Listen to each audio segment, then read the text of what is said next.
Olá pessoal, sejam todos muito bem-vindos. Estamos aqui hoje reunidos para um Firô Podcast muito especial. O Firô Podcast é um espaço de conversa, é um espaço de conhecimento, de troca, de experiências, que a gente vai agregando ao longo da vida. E hoje, essa mesa está cercada de histórias, das quais nós teremos muito prazer de compartilhar com vocês.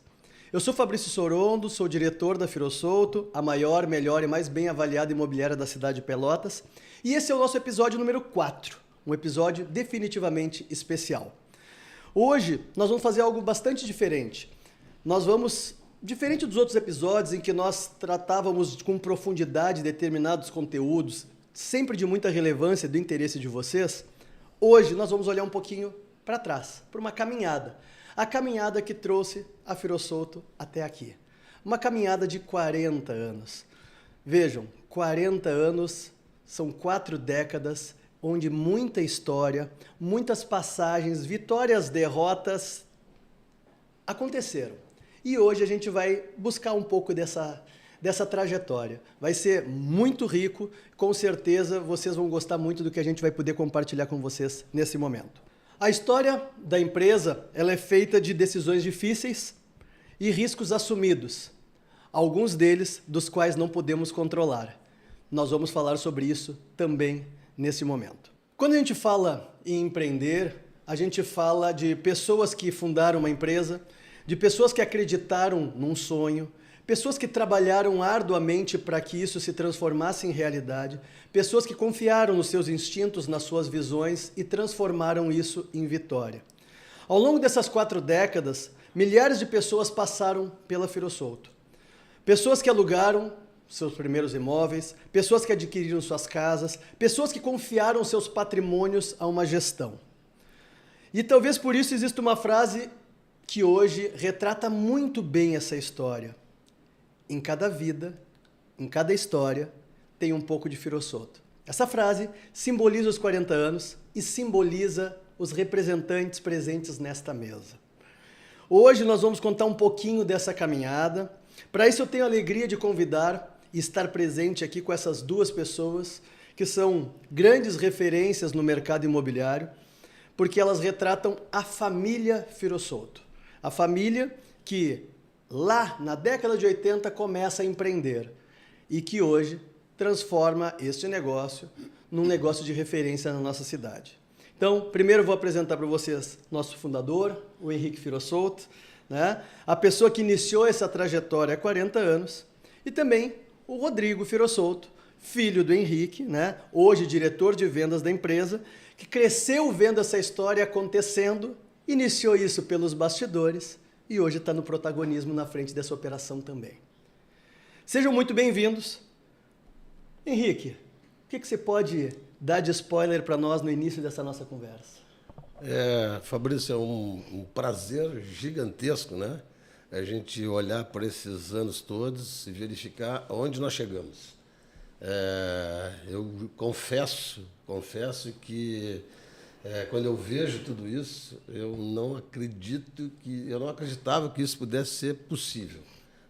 Jamais foi a intenção de olhar para o mercado imobiliário e dizer que eu vou ter tantos colaboradores, tantos corretores, e a trajetória da empresa, por ter passado por vários momentos de crise, vários momentos, a gente sempre achava que sempre foi tudo muito difícil, sempre foi tudo muito complicado, até porque gerir, fazer uma gestão hoje, a gente sabe que não é nada fácil. Ontem, escutando e vendo YouTube, o Rodrigo estava dando uma entrevista na Rádio Pelotense e foi aquela situação de sempre, que quando a gente olha, ele falando, dizendo que a gente sabe que 60% das empresas não passam dos 5 anos de vida, E quando a gente olha para tudo isso, eu queria chegar nos 5 anos de vida. Eu digo, já passei dos 5 anos de vida.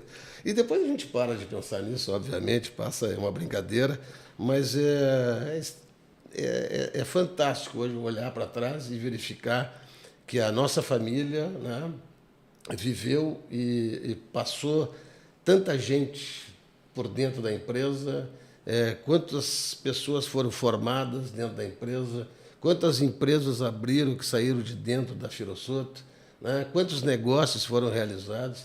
Hoje a gente sabe que tem praticamente 14, 15 mil pessoas diretas trabalhando, clientes trabalhando conosco mensalmente. Então, assim, é só alegria a gente olhar e verificar que tudo isso passou. Legal.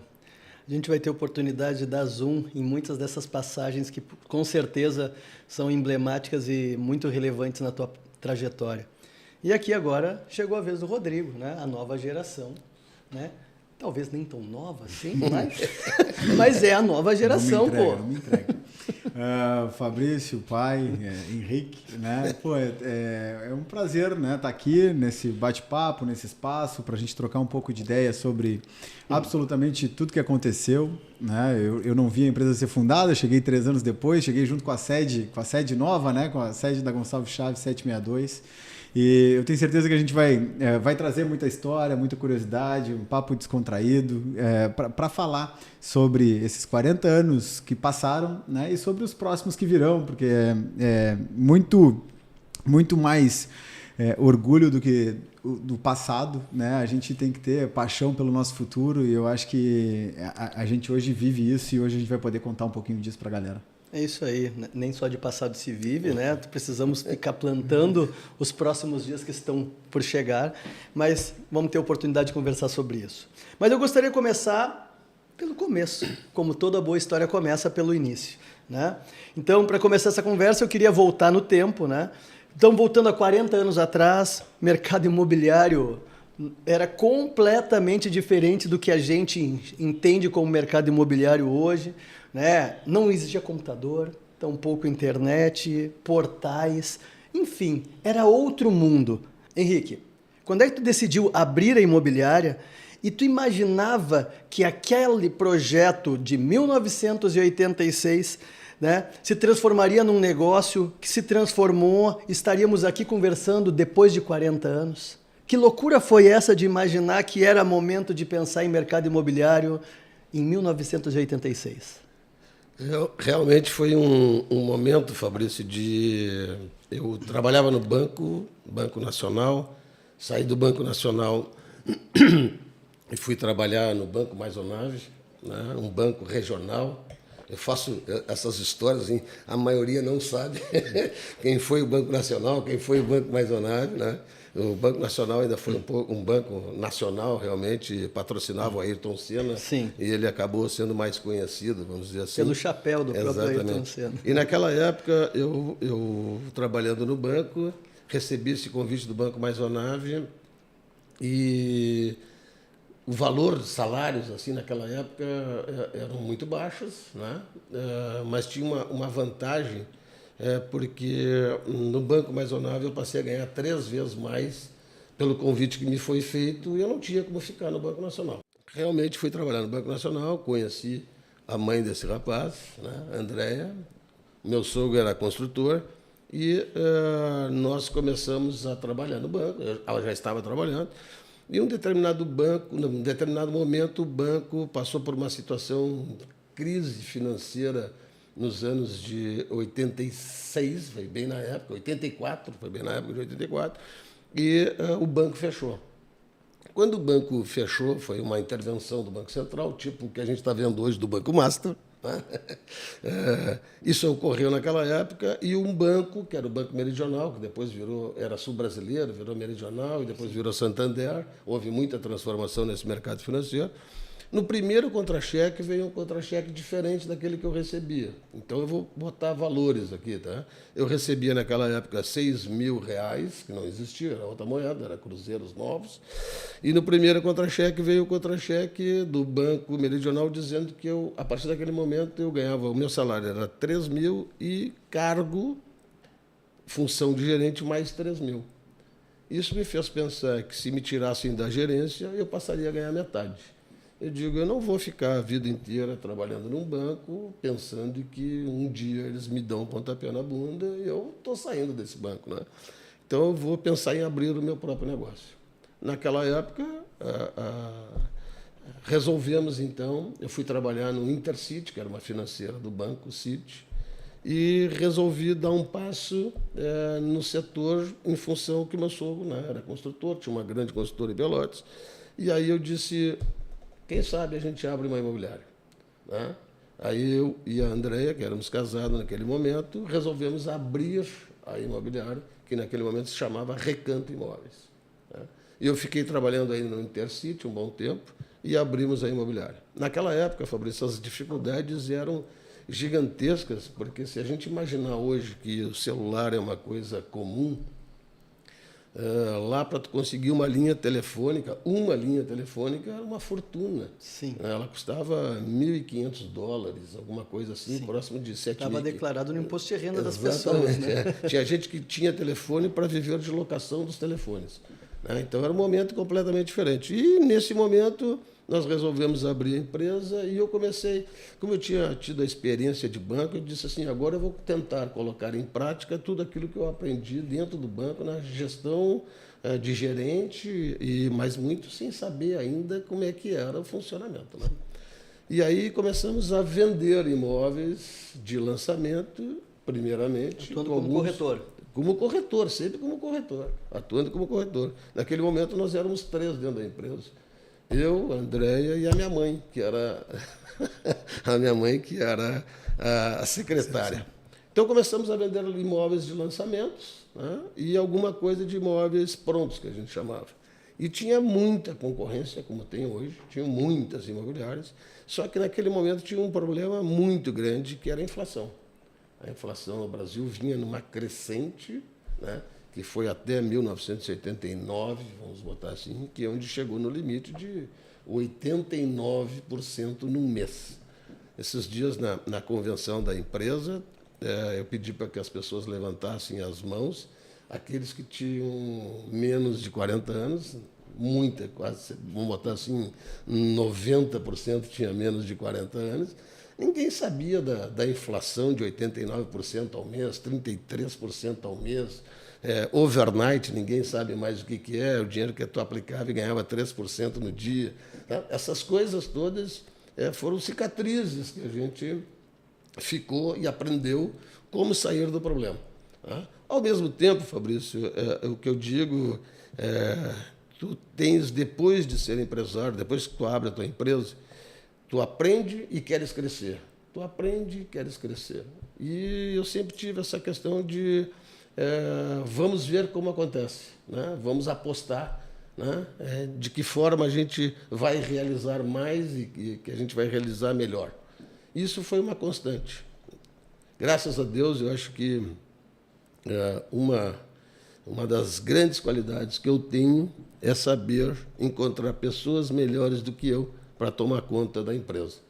Então, aqui eu já aproveito para fazer uma homenagem a vocês os dois, né? Porque realmente eu acho que é uma das qualidades que eu tenho é saber encontrar pessoas que tenham capacidade, e eu sei, ao longo dos anos, sempre aprendi a delegar, né? Eu sempre consegui fazer com que as pessoas assumissem o compromisso que eu tinha, porque é impossível hoje, eu repito as palavras, eu sempre digo isso do Dr. Jorge Gerdau, ninguém é bom sozinho. A gente precisa de bons gestores, bons gerentes, bons advogados, bons contadores. Então, a nossa volta tem que ser isso aí. Só gente boa. Rodrigo, bom, ouvimos a história... Nasceu a empresa. Ouvimos a história sobre o olhar do Henrique, né? Bom, no nascimento da empresa, tu ainda não estavas por aqui, mas tu vivenciasse depois, logo na sequência, né? Os primeiros passos, os primeiros anos da empresa. E eu queria saber de ti, o que tu tens de lembrança, se é que tens alguma, né? De como é que era essa realidade, como é que tu via o trabalho do Henrique, como é que tu via essa dinâmica da empresa, como é que tu percebia e sentia esse início? Eu acho que quando criança o que a gente mais quer é brincar, né? Aproveitar os pais, se divertir, lazer, né? E de alguma forma, ao longo da minha infância, o trabalho era aquilo que tirava meus pais de casa, né? Porque os dois saíam ao mesmo tempo e quando voltavam com as mesmas dores, né? E a conversa ainda era muita preocupação. A empresa, naturalmente, ela não tem o tamanho que ela tem hoje, então era a de criar um negócio num Brasil inflacionário, com troca de moeda, e necessariamente ter que correr muito para que as coisas acontecessem, para que as vendas acontecessem, os imóveis fossem alugados, as contas fossem pagas, né? Então, era um cenário de crescimento, mas quando tu é criança, eu penso que a coisa que tu mais quer é teus pais dentro de casa, né? E a imobiliária era aquilo que tirava meus pais de casa e trazia preocupação para casa. Então eu tenho essas memórias, assim, né? E aí quando eu falo dessa coisa um pouco mais sentimental, né? Que era um pouco da sensação, do sentimento que se tinha em relação à empresa, eu também tenho boas recordações sobre a arquitetura da loja, sobre as brincadeiras, né, que acabavam que eu e a Rafa íamos para a empresa passar nossas tardes e viver lá dentro, e conhecer as pessoas, e ver as pessoas sendo formadas lá dentro, ver com o tempo a profissionalização das coisas, né? Eu me lembro de brincar. Para mim, a grande lembrança afetiva, a memória afetiva assim, que eu tenho da Firô era quando na arquitetura antiga a gente tinha uma série de espinhos ali na frente e o nosso grande desafio era pular, né? Era eu e a Rafa ali, a gente passava as tardes todas, eu acho que fazendo um circuito de visitar as salas, brincar nas cadeiras, pular os espinhos, brincar no jardim. Então, a imobiliária para mim era isso, né?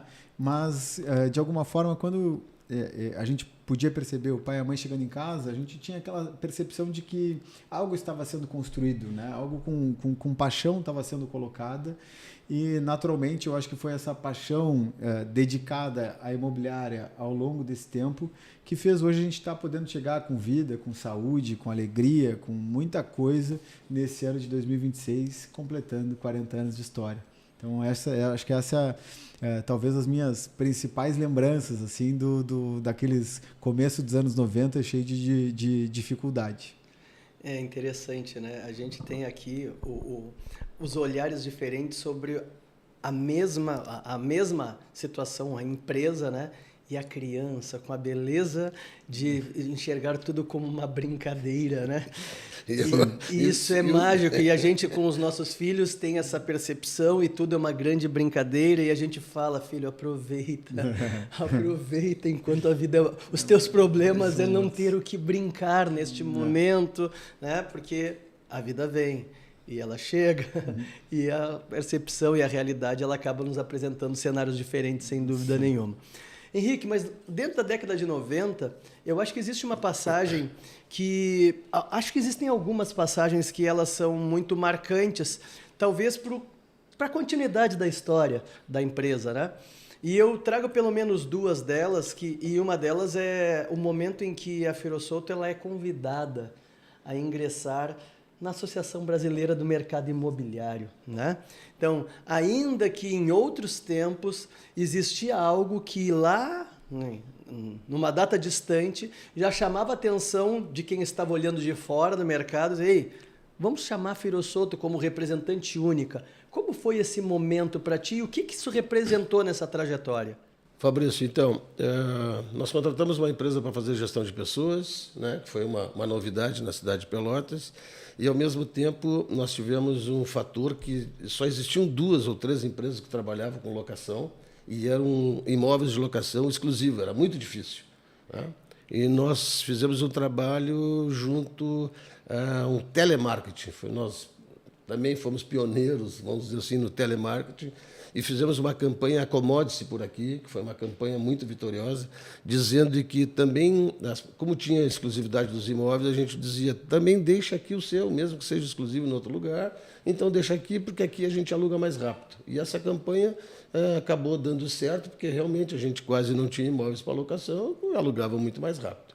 Eu acabei indo a um evento em Punta del Este, da FIAPS, e tive a sorte de sentar ao lado do Ingo, da auxiliadora predial, e ficamos batendo papo, conversando sobre gestão e disso, do trabalho que nós estávamos fazendo, e ele adorou o trabalho e pediu para vir a Pelotas conhecer a empresa, que ele não conhecia, e ver o trabalho que a gente estava desenvolvendo. Ele se apaixonou pelo trabalho que nós estávamos fazendo, voltou para Porto Alegre, na auxiliadora predial, fez algo parecido, né? E 1 semana, 2 semanas depois, nos chamou para participar da Associação Brasileira do Mercado Imobiliário, que naquela época, acho que eram só 12, 10 empresas que estavam começando a associação, né? Isso já em 98, né? Em 98, 97, 98. E aí passamos a participar, que para nós foi a grande universidade, as duas grandes universidades, né? A BMI e o PGQP, mas a BMI nos levou para ter um pensamento do Brasil, né? Que hoje é uma referência em todos os setores, né? Na Câmara Brasileira da Construção. A BMI hoje tem cadeira em todos os lugares, né? Então, para nós foi extremamente importante estar presente dentro da BMI. E a abertura de uma porta riquíssima para o benchmarking, né, Henrique? Eu acho que isso é de tudo que a BMI propicia, né? Eu acho que a oportunidade do convívio com a diversidade dos mercados, com a diversidade dos desafios que cada praça tem, né? E aquela abertura genuína de vem para cá, vamos conversar, vamos trocar ideias. Isso, para mim, de tudo, é o que é mais maravilhoso, é o benchmark que a BMI, sem dúvida nenhuma, nos proporciona. E fica o segundo, que é o Programa Gaúcho da Qualidade e Produtividade, também dentro da década de 90, né? Eu acho que são dois marcos de transformação do negócio. E esse, eu acredito que ainda foi mais difícil, Fabrício, porque realmente fazer uma empresa referência dentro do estado do Rio Grande do Sul, com o PGQP, e entender o programa, que eu acho que a maior dificuldade era entender o programa, sim, como fazer a gestão, né? Como fazer a gestão olhando para até aquela frio, cara, pensar naquelas reuniões, e o Serginho, e ficar sentado. E planejamento estratégico, e planos de ação, e aquilo não parava nunca. Era uma coisa, sabe, a gente tinha que estar o tempo inteiro cavucando dentro da empresa, né? E aquilo ali foi um grande aprendizado, onde realmente assim, é muito desgastante participar desse processo, mas ao mesmo tempo é muito gratificante a gente olhar e dizer, pô, como crescemos, né? É transformador. Como é transformador, completamente. É maravilhoso. Rodrigo, tu tem algumas percepções aí que eu já senti e eu queria te ouvir um pouco. Nervoso. Como é que tu vivia? Porque nesse período tu já começava a flertar com o negócio, né? É. Suavemente, mas como era para ti participar desses momentos? Eu me lembro, Fabrício, em 2006, né, a gente foi pela primeira vez premiado, reconhecido com o troféu bronze do prêmio do PGQP. E eu e o pai, a gente estava viajando para a Copa do Mundo na Alemanha, né? Eu tinha 16 anos nessa época. E eu me lembro do evento da noite, a mãe foi lá representar, era o Germano Rigoto, o governador na época. E era um prêmio gigante, a gente não tinha noção do tamanho do prêmio, da importância do prêmio, da relevância do prêmio. E naturalmente, eu ainda, né, no terceiro ano do ensino médio, eu não encarava a imobiliária como meu futuro, né? Então, eu me lembro de ver pela primeira vez o pai chorar, o pai se emocionar, quando ele não pôde estar presente na premiação do PGQP. Porque, de alguma forma, tinha sido uma escolha dele, né, a inovar e bater martelo de que a empresa precisava crescer em relação à gestão no ano de 2001, se eu não me engano, quando começou todo o trabalho do PGQP lá na empresa. Então, a primeira lembrança é essa. Mas depois, óbvio, em toda a continuidade, e aí a minha trajetória da empresa começam a caminhar um pouquinho juntas, e eu não sou a pessoa, eu sou diretor de vendas. As vendas a gente é muito comercial, é muito mais prático, mais comunicação, mais execução. Eu nunca tinha percebido. E aí eu digo assim, meu Deus, eu vou ter que ficar sentado aqui durante 4 horas para poder entender o que é uma hack, né? Eu lembro das hacks, os relatórios de ações corretivas, as reuniões, os encontros, o detalhe do detalhe do detalhe que a gente precisava afinar, o setor de qualidade na imobiliária, a tua chegada, a expansão, né, da nossa busca pelo PGQP, pelos prêmios, pela continuidade dos troféus. Então, é um tempo que eu não sinto saudade, Fabrício. Isso eu posso afirmar. Tá bem. Mas foi uma grande universidade, foi uma grande universidade. Eu acho que a percepção que eu tenho, né, e que de alguma forma as demais pessoas do mercado imobiliário, construtores, parceiros, as próprias imobiliárias que nasceram lá dentro, né, que começaram lá dentro as trajetórias dos hoje empreendedores, sempre fizeram referência à imobiliária, a Ferrossolto, como a empresa do mercado imobiliário.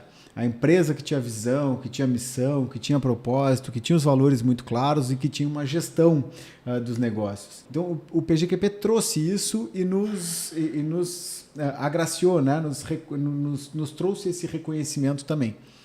Bom, eu acho que a gente já começa a entender um pouco o início de tudo, mas eu acho que a Firô também traz consigo alguns aprendizados de alguns outros negócios dos quais tu, Henrique, empreendesse, né, dedicasse teu tempo para que fizessem diversificação. Né? Acho que o empresário visionário que, antes de mais nada, além de dedicar-se exclusivamente ao mercado, também flertou com outros mercados. Né? Que experiências foram essas e de que maneira tu entendes que essas outras experiências também puderam agregar para o que a Firô veio a desfrutar? Eu acho que tem algumas passagens que são extremamente importantes na minha vida, nas nossas vidas. Uma delas foi a Casa de Câmbio e Turismo. Né? Nós abrimos uma casa que chamava-se Soltur Câmbio e Turismo. Solto Câmbio e Turismo, depois virou Soltur. Naquela época era uma época também era inflação, o dólar subindo, dólar descendo. A gente comprava e vendia dólar, fazia o câmbio do dólar, né? E fazia as passagens aéreas. É uma empresa, né, que vendia passagens aéreas, pacotes, né? Sim. Cruzeiros, aquela coisa toda. E para nós foi uma surpresa muito grande, porque quando a gente abrimos uma loja muito bonita na Andrade Neves, ao lado da Caixa Econômica Federal, e tem algumas passagens que eu acho que são fantásticas, né? Porque a gente começou a trabalhar com capital pequeno, né? Tivemos que pegar alguns amigos que tinham dinheiro e a gente comprava e vendia dólar. Foi isso foi nos anos 90, né? Nos anos 90, 91. E a nossa loja era ao lado da Caixa Econômica Federal, Fabrício. A gente movimentava bastante dinheiro. É engraçado dizer isso, mas assim, a tesouraria da Caixa chegava às 5 horas da tarde e dizia assim: Henrique, tens dinheiro para nos emprestar? Nós acabávamos emprestando dinheiro para a Caixa. Sabe, parece piada, mas sabe, a gente trabalhava com muito compra e venda. Tinha um volume de negócio muito grande. Que isso foi, além de tudo, foi um aprendizado na questão financeira e, ao mesmo tempo, um network muito grande. Que a gente ali também conheceu pessoas que tinham uma capacidade financeira maior e acabamos fazendo compra e venda de imóveis, casas, terrenos.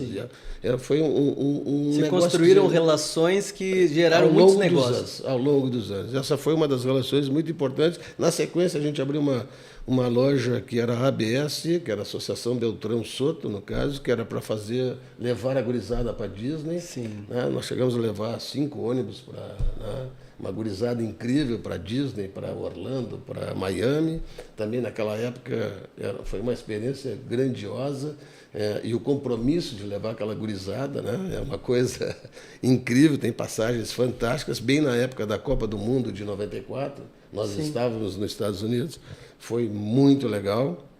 E depois, assim, na relação de amor e carinho, acho que a que mais eu gostei foi a questão do Colégio Gonzaga. Em 2013, o Colégio Gonzaga iria fechar. Eu tinha estudado no Gonzaga e achava que era um absurdo que isso pudesse acontecer. Telefonei para o meu amigo Bernardo de Souza, né? Naquela época ele já tinha sido prefeito, era deputado estadual, e pedi que ele fizesse uma aproximação com o La Salle, que era dono, e ele fez a aproximação. Eu fui a Porto Alegre, fiz uma conversa com o pessoal do La Salle, e conseguimos, em uma semana, sair com o negócio concluído e o colégio seria nosso, no caso. Né? Daria continuidade, então, em outubro né, de 2013, exatamente, em outubro de 2013, nós fizemos a aquisição do colégio e assumimos, na realidade, em janeiro de 2004. Então, foi um período extraordinário de atender a criançada, não deixar a escola fechar. Pegamos a escola com 545 alunos, e no primeiro ano a gente já estava com 700 e poucos alunos, e aí não parou mais de crescer, até 2008, quando resolvemos sair da escola, bem na época em que estava entrando Minha Casa Minha Vida, com o governo Lula, deu aquela quebradeira no mundo inteiro, né? Foi a crise mundial do subprime, e ali eu tive a outra experiência, que foi ter a HFM, que era uma empresa que atendia todos os compradores, todas as construtoras que estavam chegando de fora da cidade, e fizemos um trabalho diferente. Eu me desconcentrei aqui, foram três negócios ao longo destes 40 anos, é isso? Três novos negócios ao longo desses 40 anos, 3 novas empresas? Foi 4. Soltur, ABS, Gonzaga e HFM. É, muita coisa. Cenário. E a E cenário. E a cenário. Eu teve uma outra experiência do cenário. E a cenário. Foi muito legal também. Mas isso foi um momento de muito aprendizado. Foram momentos de muito aprendizado. E eu acho que tem um capítulo muito importante nessa história, né? Que é o dia, o momento que tu conhecesse o que, com o tempo, viria a ser teu sócio. Isso, né? isso. E eu sei que tu que participasse dessa entrevista de emprego, né? Entrevista de emprego lá no Gonzaga, com o Fabrício. E eu queria saber quais foram essas primeiras percepções, assim. Nós precisávamos, naquela época, de um gestor financeiro, né? Nós precisávamos de um financeiro para dentro da empresa.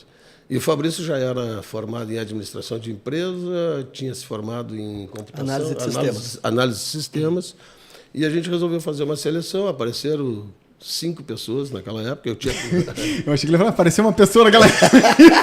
Foi o único candidato, foi o melhor. Apareceram na primeira semana 5 pessoas para fazer a triagem, né, para a gente bater um papo. Naquela época eu tinha contratado uma assessoria do Antônio Malta Neves, de Porto Alegre, e os 5 primeiros que chegaram não tinham a menor capacidade de ser financeiro do colégio. Fizemos um novo chamamento. Aí chego eu. Não, mas é verdade. Eu gosto muito que ele está rindo. O único que tinha algum fundamento. Concorri contra ninguém. Muito bom, não para de melhorar. E aí fizemos mais uma triagem, né? E apareceram, se não me engano, 3 pessoas na segunda triagem. E realmente o Fabrício chamou muita atenção pelo conhecimento que ele já tinha. Mas o Fabrício foi para lá com a intenção de ser professor, porque a gente naquela época estava pensando em abrir. Para mim é novidade. Como tu não sabe tudo. Foi assim, a Universidade Católica me propôs a docência. E quando eu estava prestes a me formar, os movimentos não aconteceram como previsto. E uma professora esbarra comigo no saguão e disse: só para te dizer, o Colégio Gonzaga vai abrir faculdade. Se tu tens interesse na docência, porque eu estava me formando em administração, deixa o currículo lá no Gonzaga. E eu deixei o currículo no Gonzaga para a docência. Já não sabia, né? cara. E ao deixar o currículo para a docência, a minha trajetória como analista de sistemas era na área financeira.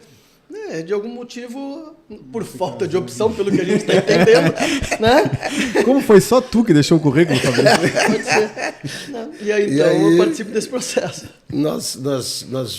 Eu conversei com o Fabrício, inclusive, junto com o Malta e o Abade, né? E aí eu fiz 3 ou 4 perguntas para o Fabrício, que eram perguntas muito simples, né? E o Fabrício respondeu aquilo com habilidade total. E eu disse: nós precisamos disso, né? Nós precisamos de um cara assim. E houve até, naquele momento, foi importante, porque a gente conseguiu contratar o Fabrício e eu saí da linha de frente na relação, porque eu atendi os pais, né, que pediam desconto, aquela coisa toda. Eu consegui me proteger e o Fabrício fez esse trabalho muito melhor do que eu vinha fazendo, né? Só que em 2008, na realidade, quando eu estava vendendo o colégio, eu precisava de alguém que fizesse a gestão dentro da empresa, né? E chamei o Fabrício e disse: Fabrício, eu quero que tu venhas comigo para a Firosoto. O Fabrício me olhou apavorado, mas eu não sei nada de imóveis. O que tu está vendo que eu não estou vendo? Eu disse: Fabrício, vem comigo que tu não vai te arrepender, tu vai ser meu parceiro forte lá dentro, nós vamos ganhar dinheiro juntos. E naquela época, eu, dentro da empresa, não tinha condições de pagar o que o Gonzaga pagava. Não, o Gonzaga pagava mais do que eu poderia pagar. Aí eu disse: Fabrício, vem que a gente vai dar um jeito de fazer com que tu fique feliz trabalhando dentro da Firosoto. É sempre esse papo da felicidade, né, Fabrício? E aí, esse papo da felicidade. Mas realmente funciona, meu filho. A felicidade, as pessoas têm tem que acordar feliz. Essa coisa que tu vai para a empresa para motivar os corretores, eu acho fantástico. Enquanto o pai falava, eu pensava sobre... Até é uma frase, e eu não me recordo o autor, mas a vida é a arte do encontro, embora haja tantos desencontros pela vida, né? E que legal que essa história para mim é novidade de verdade. Eu não sabia desse que eu fui o desse único cenário. candidato que conseguiu responder 3 perguntas. Candidato que respondeu 3 perguntas. Simples. Qual que é o nome? Quanto você tem? Simples. Mas também ver que o que motivou esse encontro, né, foi a tua vontade pela docência. Sim. E naturalmente depois tu escolhesse acompanhar o pai e os projetos e os sonhos, e enquanto de algum lado tu poderia ter a estabilidade do teu mercado, da tua profissão, de estar trabalhando na tua formação. Como é que foi esse processo de escolha para ti, que pondera, né, nos momentos de decisão, assim? Como analista de sistemas, né, analisar cenários sempre foi uma característica minha. E eu estava recém me formando, então, na administração, e surge a oportunidade do Gonzaga. Mais uma informação que vocês não sabem. Eu era tão recente que a missa de formatura, minha missa, eu atravessei a rua. Sim. Porque a minha missa eu estava já trabalhando no Gonzaga. Então, eu não tinha nem terminado meus últimos dias de aula. Então, participei desse processo lá, entrei, comecei a trabalhar. O Henrique percebeu algumas coisas, me lembro que ele chamou numa reunião, né, e deu alguns feedbacks extremamente positivos. Para mim, que era um analista de sistemas, não tinha essa relação tão próxima, né? Agradeci as palavras dele, mas entendi que eu estava fazendo o meu trabalho, mas, de fato, acho que ele estava começando a perceber algo a mais. E quando surge essa questão da não continuidade da sociedade, ele me chama e diz assim, ou eu compro ou eu vou vender. Se eu comprar, nós vamos continuar esse projeto de faculdade. Mas se eu vender, tu vai para a imobiliária comigo. Eu disse, não, calma aí. Minha vida toda foi universidade e escolas, mas imobiliária não. Mas ponderando o cenário, te respondendo, Rodrigo, assim, eu entendi que, pelo que eu pude conhecer do Henrique ao longo desse 1 ano, foi exatos 1 ano, Henrique, que trabalhei no Gonzaga, o Henrique trazia para mim uma visão de mundo, uma visão de negócio, um perfil de empreender, coisas que faziam sentido. E da mesma maneira como o novo me assustava, ele me sinalizava que aquilo poderia se revelar uma bela de uma oportunidade, da qual talvez fizesse sentido para mim naquele momento. E eu tinha uma passagem, e isso as pessoas não sabem. Enquanto analista de sistemas, eu tive um momento na minha vida em que me foi apresentada uma proposição e eu optei pelo conforto e não aceitei. E, passado um tempo, eu parado, olhando aquele cenário, assim, nossa, mãe, como assim? A oportunidade estava posta e eu simplesmente a neguei. E quando isso apareceu, aquela passagem inevitavelmente veio à mente. E ali eu entendi que era o trem passando de novo. E ali, então, era a hora. Então, foi ali, cercado de dúvidas, com alguns receios, né? A dificuldade de não saber absolutamente nada do mercado imobiliário. E ainda me lembro da palavra que eu disse para o Henrique quando ele me falou da primeira vez. Assim, não sei nada de mercado imobiliário. A minha única experiência de mercado imobiliário foi ter comprado um apartamento que a construtora quebrou e eu não recebi. A única. Né? E ele disse assim, não, mas vamos lá, vamos fazer uma história melhor.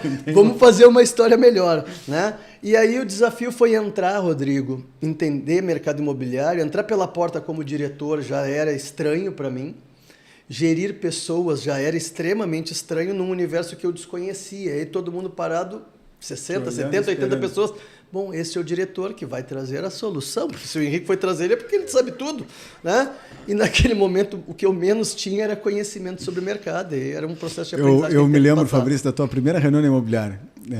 E tu não trouxesse essa passagem, mas tu me trouxesse o mais perto que eu tive de relação com o mercado imobiliário, que eu tenho de relação com o mercado imobiliário, é o meu pai, né? O Jesus, que está ali no cartório, no tabelionato da Zumira.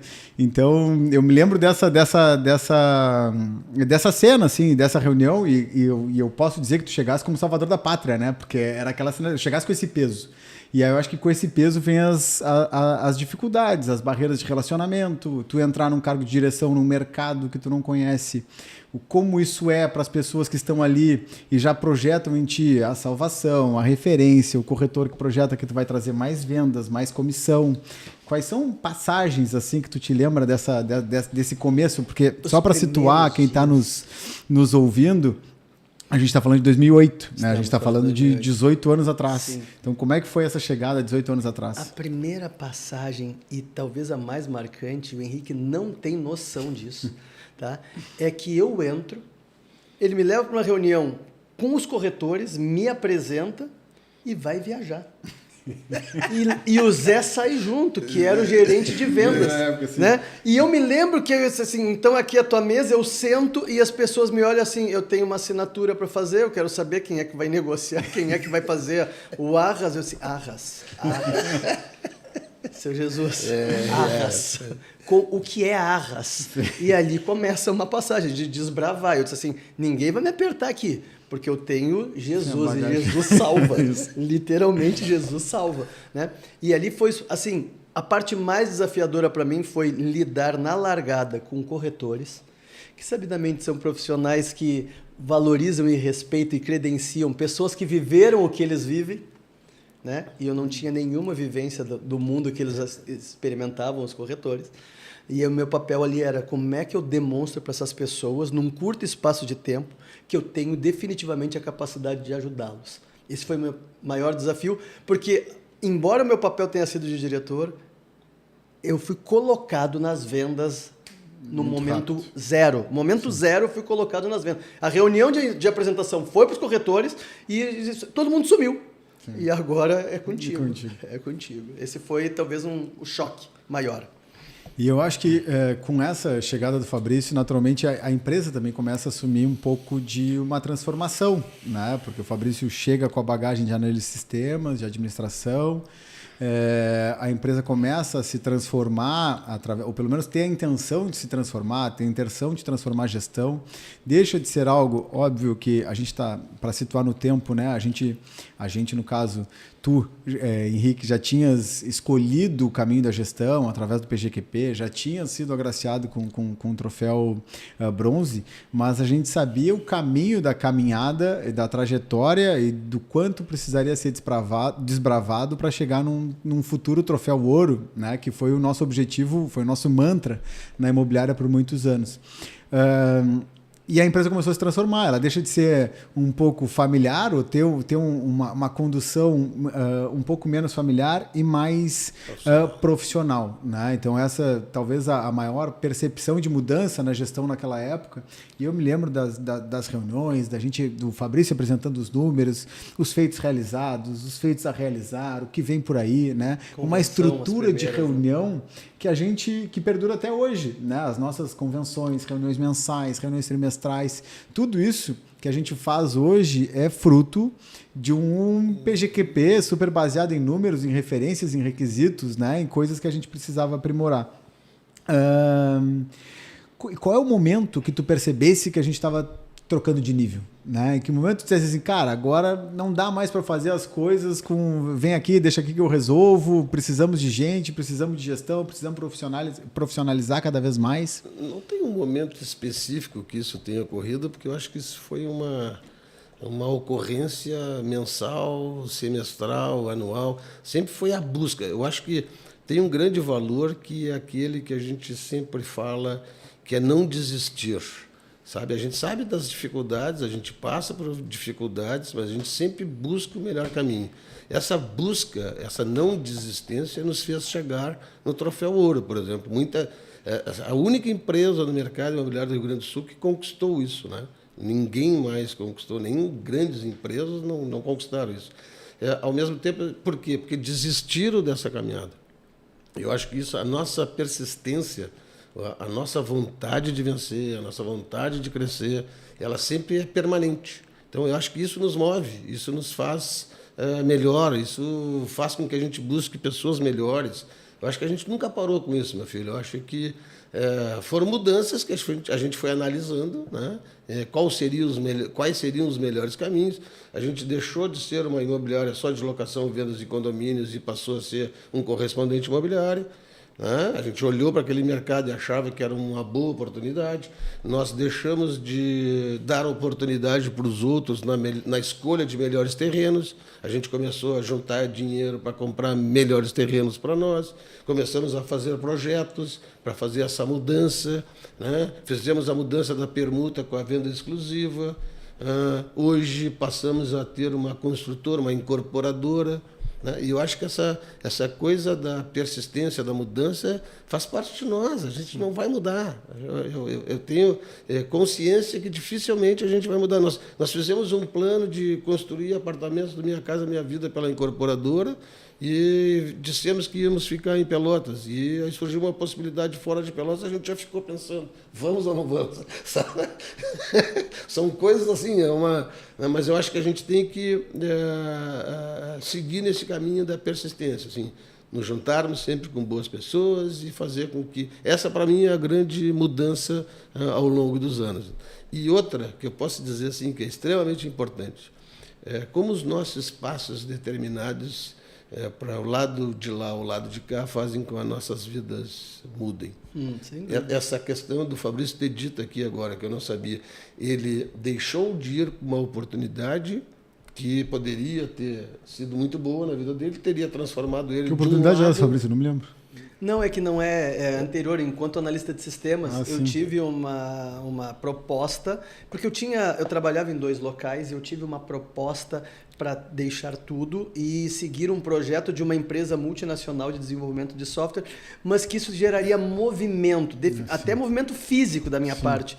E naquele momento, por N fatores, eu entendi que não era. E depois eu tomei conhecimento de pessoas que aceitaram o desafio e tinham ido muito longe, né? Sim. E eu assim, caramba, isso é um sinal. Tá bem, ficou. Mas não posso deixar com que uma situação como essa passe novamente. Então, e eu cheguei nessa hora, né, com uma oferta, uma possibilidade que tu acabasses acreditando e fosse. Eu dou como exemplo, assim, era dia chuvoso em Pelotas e era um fim de semana, era na quinta, sexta e sábado, em Punta del Este. Eu fui sozinho para Punta del Este para ver o encontro da FIAPSE.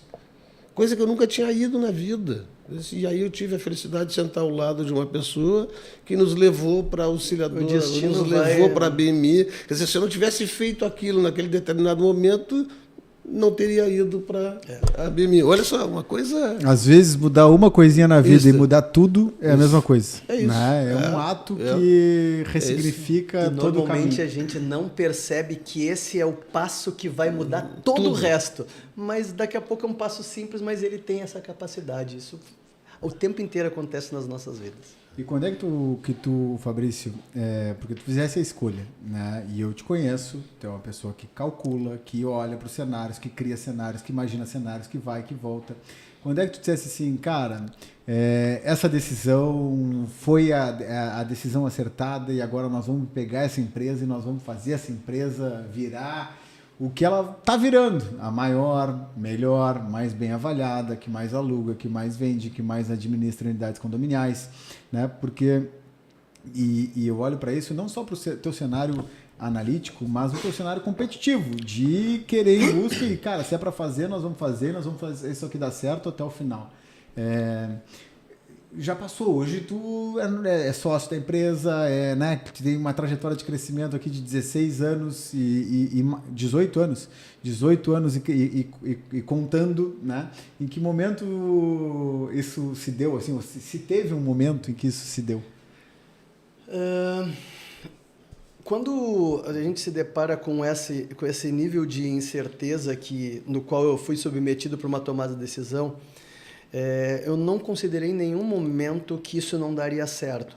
Mas eu não tinha dimensão do quanto poderia dar certo. Mas que ia dar certo, eu sempre tive a minha certeza. Porque o que dependesse de mim, eu ia fazer, e eu ia aprender, e eu ia buscar, e eu ia me adaptar, e eu ia fazer o que fosse necessário. Bom, o tamanho disso aí cabe ao tempo, né?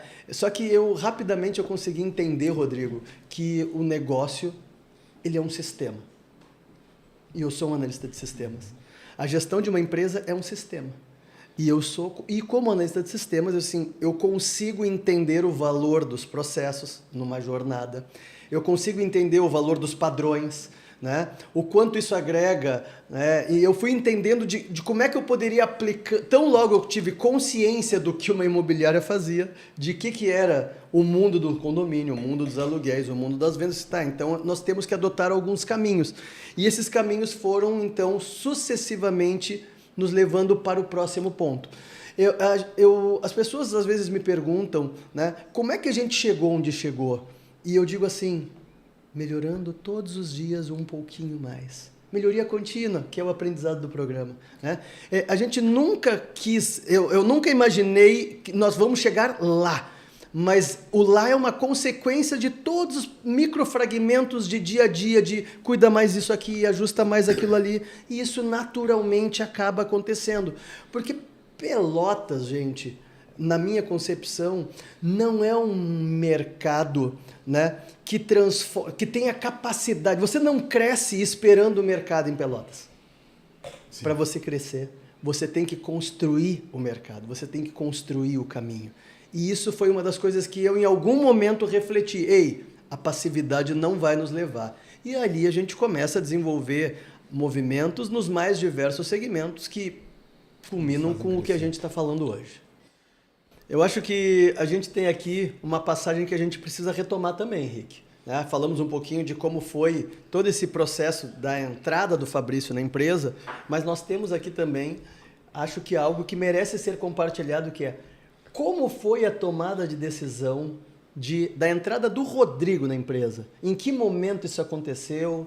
Compartilha conosco um pouco dos dilemas, tu como pai, empresário, como é que tu tratou isso e de que maneira tu entendes que chegou a hora? Inicialmente, eu imaginava como aprendizado para o Rodrigo, né? Então, eu acho que a gente aprende muito no dia a dia, aprende trabalhando, e depois tu vai para a faculdade, vai para a universidade e tu vai aprender aquilo que tu gostarias de aprender. Sim. Mas eu acho muito importante, já amigos meus que se formaram e depois foram fazer curso fora na Espanha, entendeu? Foram para Madrid, e chegavam lá, os caras formados não sabiam nada de mercado. E eu sempre fiquei com essa ideia de, pô, se eu tenho a oportunidade, eu tenho uma empresa, eu quero que meu filho já saia sabendo algumas coisas para depois se tornar um bom profissional já sabendo como é que funciona. E aí eu convidei o Rodrigo para trabalhar na empresa e ele entrou como office boy, porque eu queria que ele sentisse na pele o quanto é importante o trabalho do office boy, entrar numa fila e pagar uma água no Sanep, entrar numa lotérica, sabe? Para ele sentir que não é barbado, assim, ele tinha que passar pelo problema inicial. E depois ele foi trabalhar nas locações, trabalhou no financeiro, né? Deu uma rodada rapidinho, por dentro. Rapidinho, mas deu uma rodada por dentro da empresa, que eu achava que era muito importante.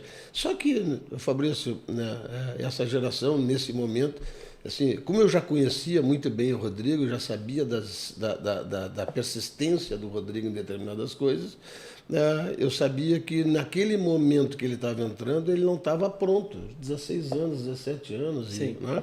Eu já sabia que ele não estava pronto, mas eu conhecia porque eu sempre vi o Rodrigo muito organizado, muito focado. E ele entrou dentro da empresa para aprender alguma coisa, mas não era o que ele estava afim. Né? Não era o que ele estava afim. Naquela época, na sequência, a gente tinha um trabalho com a HFM e eu quis levar ele para a gestão. Né, para trabalhar no Terrace, e ele trabalhou alguma coisa em Santa Maria, lá no Terra Nova de Santa Maria. E foram momentos difíceis, porque era verão, calor do cacete, um baita verão em Santa Maria, um calor de 38, 39 graus, a cidade pega fogo, e ele passava os fins de semana, né, fazendo plantão, fazendo isso, fazendo aquilo, também não era uma coisa que ele gostava muito, né? Aí surgiu a história do Terrace e aí eu vi que era uma grande oportunidade financeiramente para ele trabalhar. E aí convidei ele para trabalhar na gestão do Terrace e ele convidou um amigo dele, que era o Dado, para trabalhar na gestão. E o Dado era muito da questão financeira também, planilhas, isso e aquilo, para fazer uma boa gestão de vendas. Eles se acertaram para os dois serem os gestores lá do Terrace, que foi um sucesso de vendas, aquela coisa. Só que naquela época também a gente tinha perspectivas de ter resultados financeiros muito maiores e a gente teve vários problemas dentro dessa caminhada que o Rodrigo não conseguia visualizar que realmente ele poderia ganhar, né? Então, mas eu acho que o mais importante foi a disponibilidade do Rodrigo em aprender, né?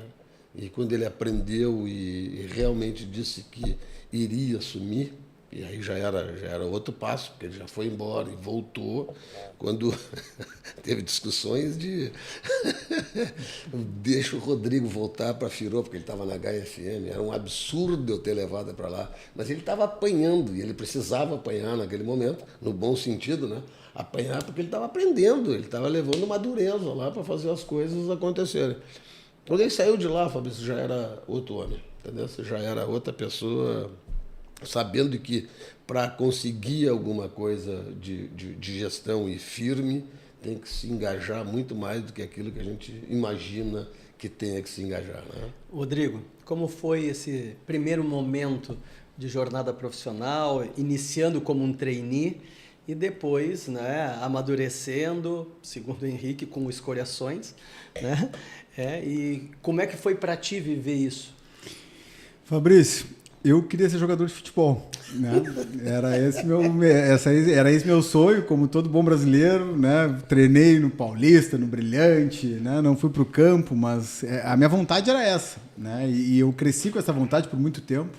Me lembro no meu ensino médio, o pai e a mãe, né, me proporcionaram uma viagem para a Austrália e eu fui mandando mensagem, e-mail para os times de lá para fazer teste lá, porque eu achava que eu jogava muita bola, né? Era esse a minha sensação. E quando eu voltei para a realidade, né? Eu não tinha nada demais no futebol e eu me lembro do pai sempre estimular o caminho da imobiliária, mas sempre fazer questão de eu nunca ganhar nada de mão beijada, né? A condição da imobiliária na época já era diferente, a imobiliária estava crescendo, o dinheiro, né, de alguma forma estava chegando, não o dos anos 90, né, mas sim já no começo dos anos 2000, estou falando aqui de 2007, e aí eu começo na faculdade de Direito e pela manhã, no turno da manhã na Universidade Federal, e o pai me coloca de tarde para ser office boy, para pagar conta. E era uma realidade que eu tinha dificuldade de entender. Embora eu quisesse, eu me comparava com os meus colegas na época e ninguém estava trabalhando, né? Tava todo mundo indo para casa descansar, dormir, pessoas que vieram de fora, aquela coisa toda, jovem, juventude, 18 anos. Então, eu sempre fui, de alguma forma, treinado ou estimulado a ter esses desafios, a me colocar em situações de desconforto, né? Era esse o ponto. Então, era caminhar ao longo do centro, pagando boleto, indo em fila, em lotérica, em caixa eletrônico, né? Entregando carta na mão de proprietário, boleto na mão de proprietário, boleto em condomínio, pegando dinheiro do banco. Então, assim, foi um cenário de construção, mas a imobiliária sempre foi um passatempo, né? Naquele ano de 2007, um passatempo. O que acontece? Nesse mesmo ano, assim, eu me lembro que o que estava na moda na época eram os programas de trainee, né? Da Ambev, da Antártica, então dos bancos, dos grandes bancos. E o pai diz assim, cara, tu vai ser o trainee, né? E tu vai passar por todas as áreas. Então, tu vai começar no office boy, tu vai ficar ali 60 dias, depois tu vai para os aluguéis comerciais, depois tu vai para o aluguel administrativo, depois tu vai para os condomínios, para o financeiro, fazer contrato e depois tu vai para as vendas. E foi o ano de 2007 foi experienciando atividades e quando eu cheguei nas vendas em 2008, eu disse, tá, aqui é meu lugar, né? Daqui eu não quero mais sair. Só que juventude, faculdade, colegas festeiros, né? Como todo bom jovem na época, eu queria curtir minha vida, queria aproveitar aquele momento, eu não tinha essa intenção de trabalho, de profissional, de gestão, de querer continuar com esse legado, né? Com essa empresa, não era essa a intenção naquela época. Então eu me lembro que foram caminhos de muitas idas e vindas, assim, né? Eu estudava pela manhã, depois resolvi fazer uma outra faculdade à noite, então trabalhava à tarde, fazia uma outra faculdade à noite. E muito no sentido de estar sempre sendo preparado para alguma coisa que surgiria, né? E eu jamais imaginei qual seria a consequência, o que ia surgir, em que momento isso ia surgir, onde é que eu ia chegar, né? Nunca teve um pouco dessa visão de futuro, assim, sabe? Eu sempre fui vivendo sem projetar o futuro. Até o ano de 2011, né? Em 2011 eu fiquei sabendo que eu seria pai, né? Pai hoje de uma mulher de 14 anos de idade, está completando 15 anos agora em junho, e aquilo ali meio que destravou uma situação, né? Foi um gatilho na minha vida, assim, de necessidade de ter responsabilidade, de assumir compromisso, de, enfim, de hoje representar alguém, né? De ter por quem lutar. E aí, com essa mudança, com nesse ano de 2011, assim, a minha vida se transformou barbaramente. E eu comecei a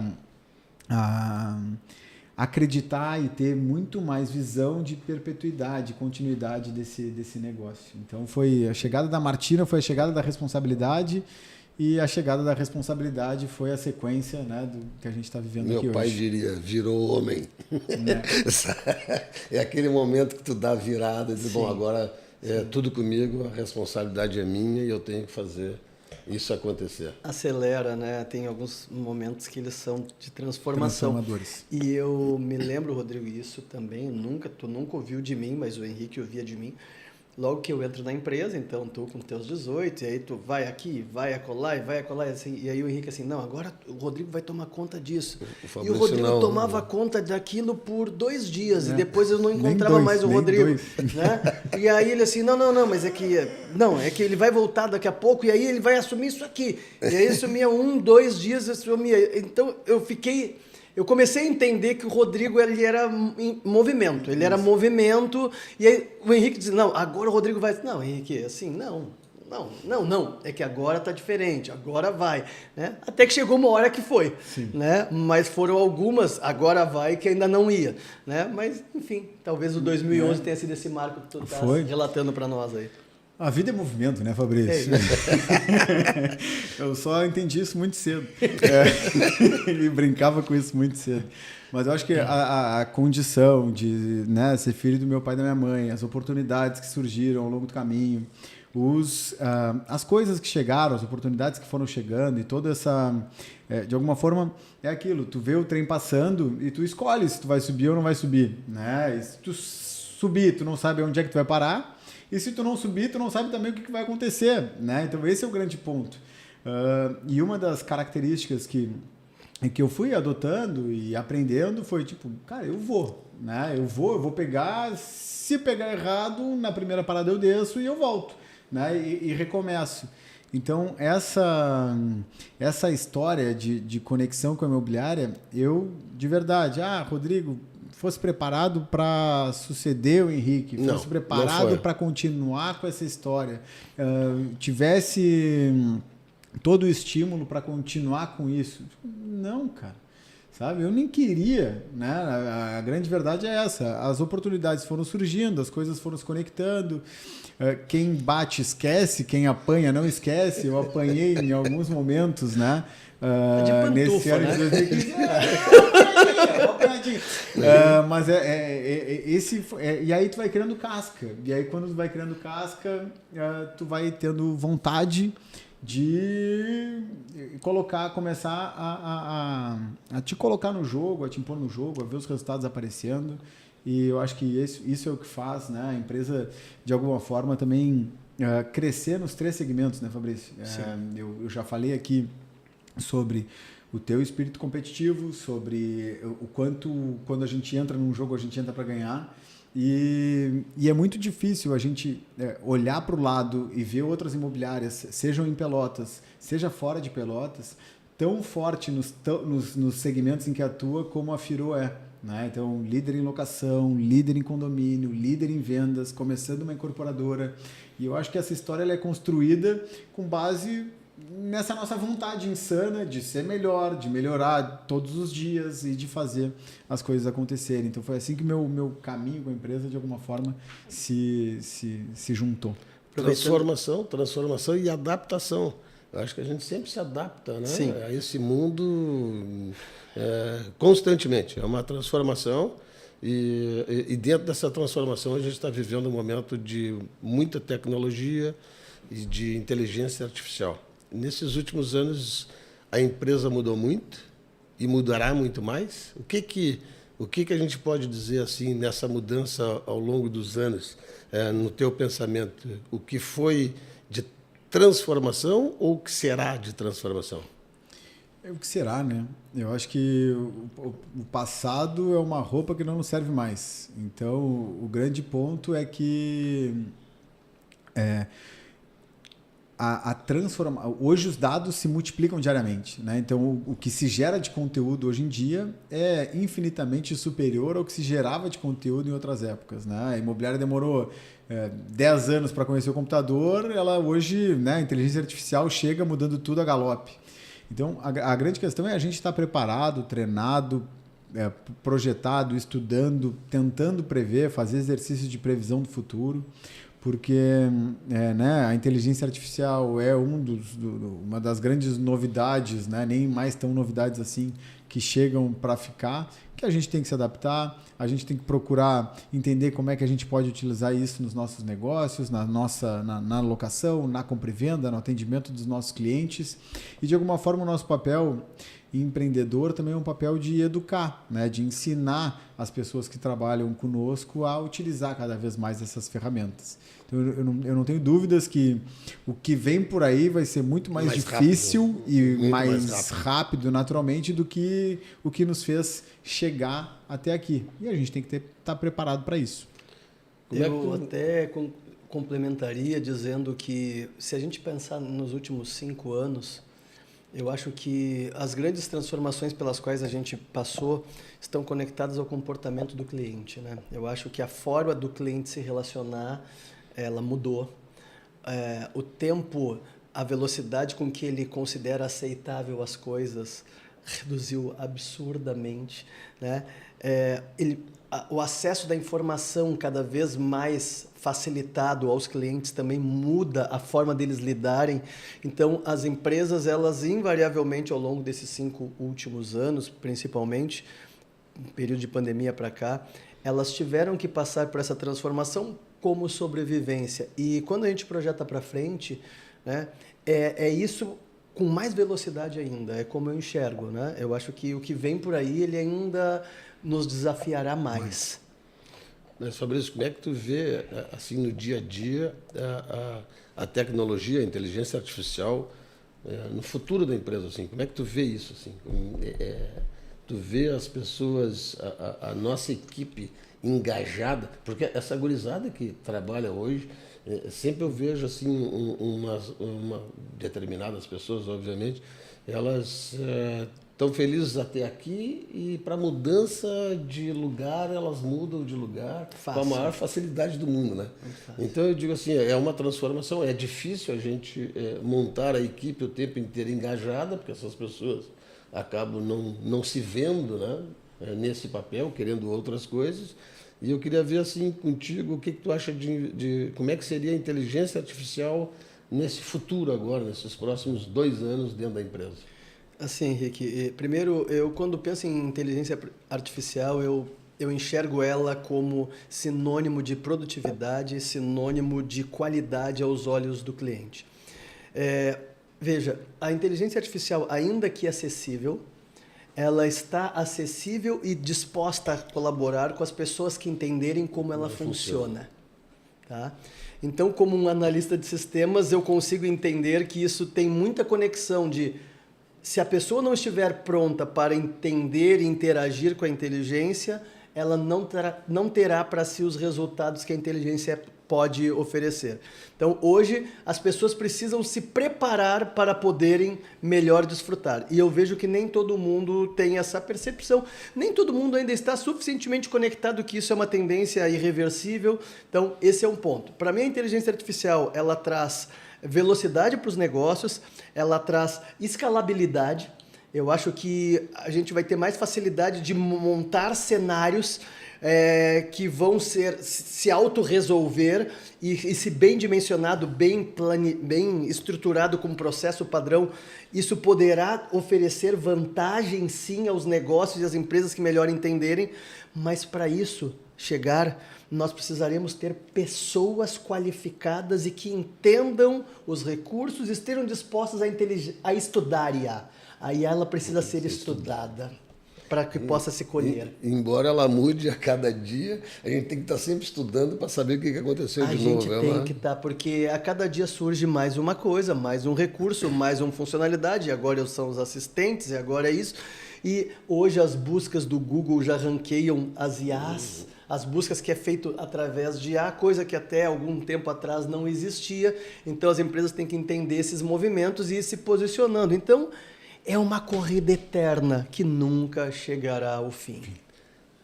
E além disso, Fabrício, eu vejo assim, a Firô sempre foi uma referência dentro da BMI. Né? É uma empresa que sempre chamou atenção por isso ou por aquilo, por uma prática assim, por uma prática daquilo. Né? E sempre eles gostaram, sempre vieram nos visitar, sempre houve muita troca de informação. Quando é que nós percebemos que a empresa havia se tornado referência local? Sabe? Porque é sempre mais difícil aqui a gente notar, né? Como é que nós notamos que isso vinha acontecendo? Como dito anteriormente, Henrique, eu acho que foi tudo uma caminhada. A gente conquistou isso sem necessariamente mirar isso. Foi os passos consistentes que demos. Em algum momento, Henrique, ao longo dos anos, a gente começou a ter a percepção de referência que a gente começava a ter. Por quê? Haviam sinais. Quais eram os sinais? Os sinais estavam relacionados de que, em muitos momentos, percebia-se que o mercado nos percebia como uma empresa a ser observada. Em muitos momentos, nós ouvíamos relatos de clientes que traziam de como havia sido a sua experiência conosco e como havia sido a sua experiência junto ao mercado. Em muitos momentos, nós tivemos a capacidade de começar a captar o nível de satisfação dos clientes com os quais nós nos relacionávamos. Então, são sinais de que o caminho estava sendo trilhado. Bom, e isso só vai te potencializando para que tu, caramba, esse caminho é o caminho certo. E isso vai te fortalecendo.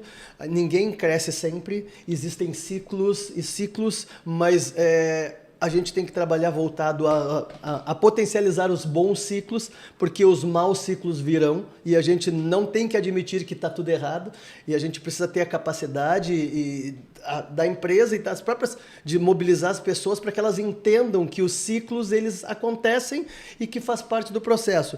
Até que chega um momento em que a sucessão de passos que você dá, as inovações pelas quais você luta e constrói, começam a lhe dar indicativos métricos de que aconteceu. E aí você começa a perceber que você tem a maior oferta.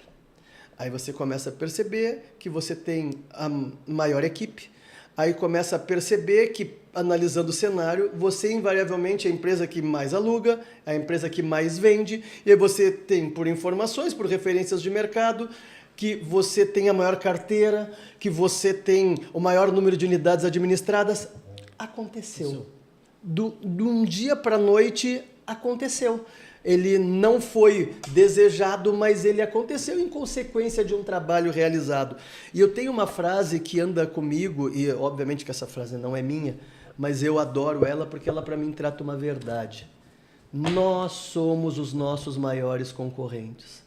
A gente não perde para a concorrência, nós perdemos para as nossas limitações. E quando a gente entende isso, a gente traz a responsabilidade para dentro de casa. Não é porque está acontecendo isso lá ou estão fazendo isso, é porque nós não estamos sendo competentes, ponto final. Aceita que dói menos. Então, essa maturidade, entender que a gente tem que construir o mercado, de que é uma jornada longa, que os resultados não vêm hoje, mas eles vão ser plantados e vão ser colhidos ali à frente.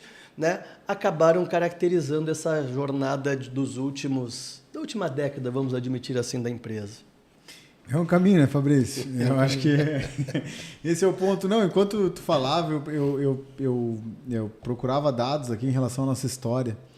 E, na verdade, em relação às histórias do Brasil, assim, histórias de empresas no Brasil, a pergunta que eu fiz para o Google foi: qual é o tempo de vida das empresas no Brasil? No Brasil, cerca de 60% das empresas fecham suas portas em até 5 anos de atividade. 20% das empresas fecham a porta no primeiro ano da atividade. Tá? E a idade média das empresas no Brasil é de 11 anos de vida. Né? Então, agora a gente está caminhando para 4 vezes a idade média. Né? E uma história de superação, uma história de identificação com a cidade, de criação, de geração de emprego aqui, de trabalho aqui, de foco aqui, né? De uma história inteira vivida no centro de Pelotas, né? De uma história de muita dificuldade, de muita resiliência, de muita persistência, de overnight, de inflação, de hiperinflação, de crash da Bolsa de Valores. Então, foi uma série de coisas que nos fizeram chegar aqui nesse momento, nessa sala. Não desistir nunca. Né? Nesse vinho, nesse queijo, nesse cenário que a gente está aqui hoje no nosso podcast. E qual é, eu acho que, pai, assim, qual é... Eu sei que tu nunca imaginasse chegar nesses 40 anos de imobiliária, né? Quando tu fundasse a imobiliária, não era essa a tua intenção. Não. Era lutar pela sobrevivência. É isso aí. Né? Sobreviver um ano, depois sobreviver o outro, depois o outro, depois vamos indo. Minha profissão. Né? Eu não tirei medicina. Então hoje, minha profissão. A todos os médicos. Hoje tu faz, de alguma forma, parte de um grupo econômico que continua apostando na cidade, né? Continua apostando no empreendedorismo, continua apostando nas pessoas, continua abrindo mão do teu tempo, dos teus recursos e do teu investimento em prol, né, de continuar investindo. O que vem por aí, né? Porque eu sei que tu não parou. Tu tá com os teus anos, não vem ao caso aqui quantos anos são, mas tu não parasse. E qual é a tua projeção assim para os próximos anos? O que vem por aí, eu imagino que seja a incorporadora Antologia, que hoje está construindo um prédio morar na cidade de Pelotas, no centro, 86 apartamentos, um hall gastronômico, um empreendimento que eu considero extraordinário.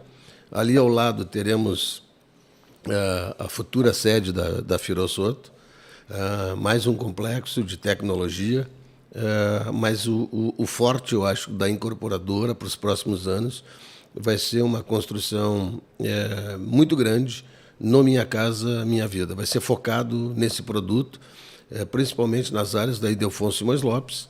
Eu acho que aquele bairro tem essa característica de crescimento no Minha Casa Minha Vida. E é para lá que nós vamos. Então, tem o Parque Brise, e um pouco antes do Parque Brise, a gente está projetando uma construção bem grande, um número extraordinário de unidades, para que a cidade seja completamente abastecida nos próximos anos. Fabrício, eu já assumi o papel de host aqui, né? Tu tá vendo que eu já tô conduzindo as perguntas, o vinho vai entrando e eu vou perguntando coisas, vamos até curiosidades, né? Fabrício, 18 anos de empresa, 18 anos de empresa de 2026. Foi agosto, não foi agosto? Agosto. Eu sou cara bom de datas. Essa aí não foi ensaiada. 2008. Né? Mas agosto de 2008 foi a tua entrada, me recordo disso. E, cara, eu nos sinto no meio dessa jornada, né? Eu não nos sinto nem tão perto da largada, né? E nem consigo enxergar o final, por enquanto, né? Não consigo enxergar a linha de chegada. Como é que está a tua visão e o que tu imagina para a empresa nesses próximos anos, assim? Rodrigo, a tua visão, ela é a visão de quem está na casa dos 30. Né? É diferente de quem está na visão na casa dos 50. Né? Mas, enfim, eu enxergo que o que vem por aí está muito conectado com a continuidade do sucesso que a gente vem obtendo nas frentes que atua, sabidamente novas frentes que estamos tratando, conversando, construindo. Acho que existe espaço para a Firosoto, reconhecida como uma empresa do mercado imobiliário e não simplesmente como uma imobiliária, continuar avançando em demais frentes que possam representar oportunidades, porque a visão a visão de negócio, a vontade de empreender, a inquietude que faz parte da essência dessa empresa, faz parte da nossa essência, é o que vai conduzindo e dando tom nos próximos dias, meses, anos. Projetar muito mais além, com esse cenário tão incerto que nós temos, né? É difícil, mas uma coisa eu posso bancar, né? O espírito da competição, o espírito de ser melhor, o espírito de continuar evoluindo fará parte destes projetos e dos demais que surgirão e certamente outros surgirão, né? Eu digo assim, eu acho que o futuro ele é sobre adaptabilidade. É adaptabilidade. Cada vez mais seremos forçados a nos adaptarmos e a desfrutarmos, nos adaptarmos para podermos sobreviver, para podermos prosperar, para podermos continuar trilhando essa trajetória que nos trouxe até aqui.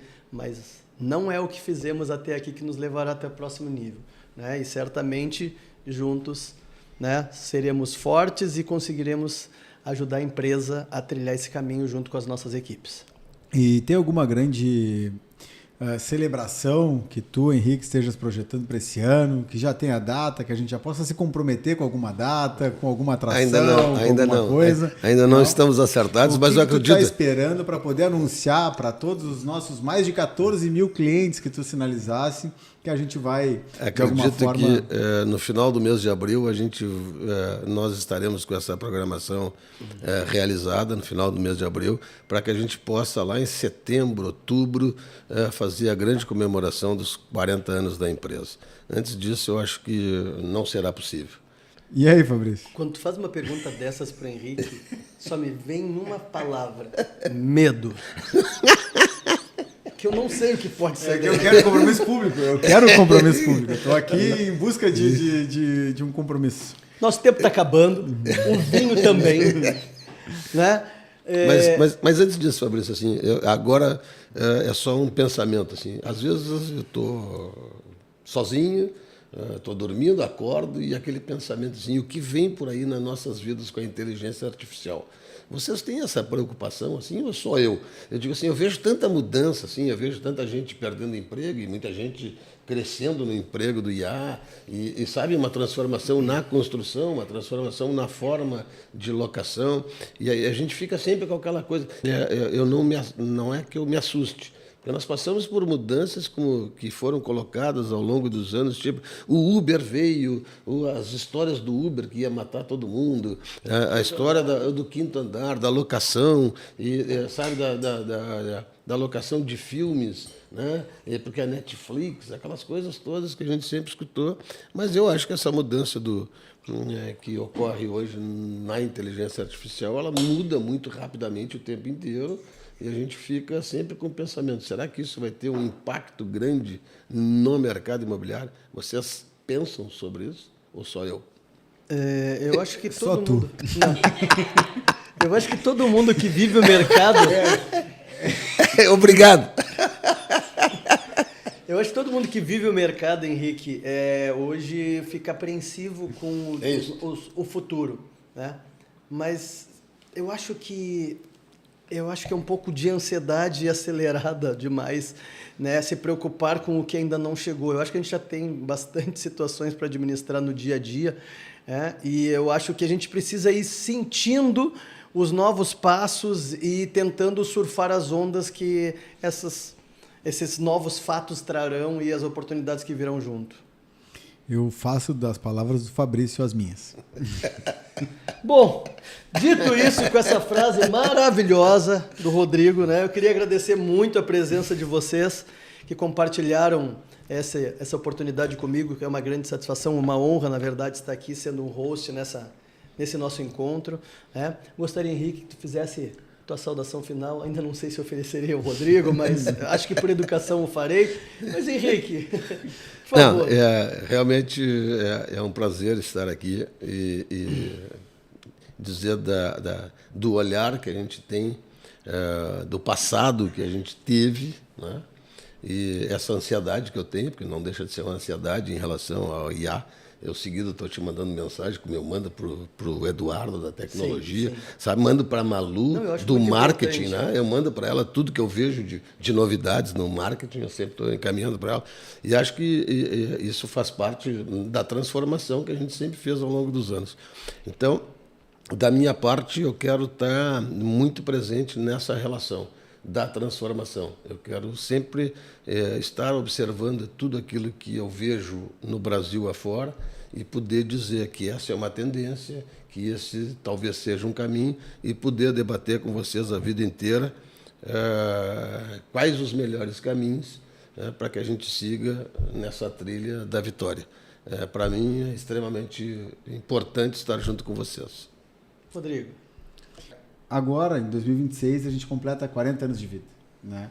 40 anos da nossa história, da história do meu pai e da minha mãe, que fundaram essa empresa lá em 86, e naturalmente da história de inúmeros clientes que passaram, que passam, de colaboradores que continuam passando e se desenvolvendo por aqui. Uma das coisas que nos fez chegar aqui foi ter um esforço e uma vontade genuína de mudar a vida das pessoas que se conectam com a gente, de proporcionar experiências incríveis para as pessoas, de mudar a vida das pessoas para melhor, de fazer as pessoas se acomodarem pela nossa loja e das pessoas reconhecerem que a gente é diferente porque não é igual e que a Firô, de certa forma, estaria sempre contigo em qualquer situação da vida.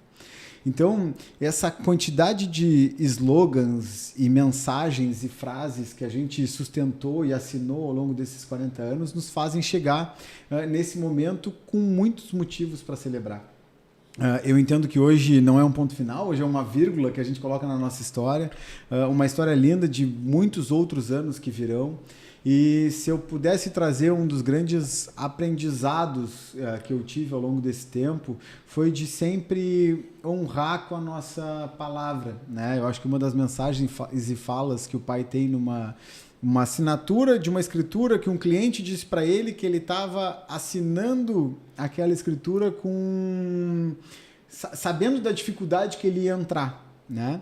Um cliente foi lá e disse para ele assim: um homem não é obrigado a falar, mas um homem é obrigado a cumprir, né? E tu está cumprindo com a tua palavra aqui. E o que nos trouxe até aqui foi um cumprimento com os nossos desejos, com as nossas palavras, com as nossas vontades, e isso faz eu entender que a imobiliária vai ter uma vida longa e que agora a gente está colocando uma vírgula, né, na nossa história e que muita coisa boa vai acontecer para nós a partir de agora. Sem dúvida, eu acho que com essa mensagem que retrata muito bem a essência dessa empresa, os valores que essa empresa tem na sua relação no dia a dia com as pessoas, com os clientes, com a comunidade, né? Muito me honra ter tido a oportunidade de, primeiro, estar aqui nesse podcast e também de fazer parte dessa história dentro da contribuição que tive a condição de fazer ao longo desses anos. E para você que nos acompanhou até aqui, fica o nosso muito obrigado. Siga Firô Souto nas redes sociais, acompanhe o Firô Podcast nas suas futuras edições. Se você gostou, compartilhe esse episódio. O Firô Podcast volta em breve. Lembrando, em cada vida, em cada história, há um pouco de Firô Souto.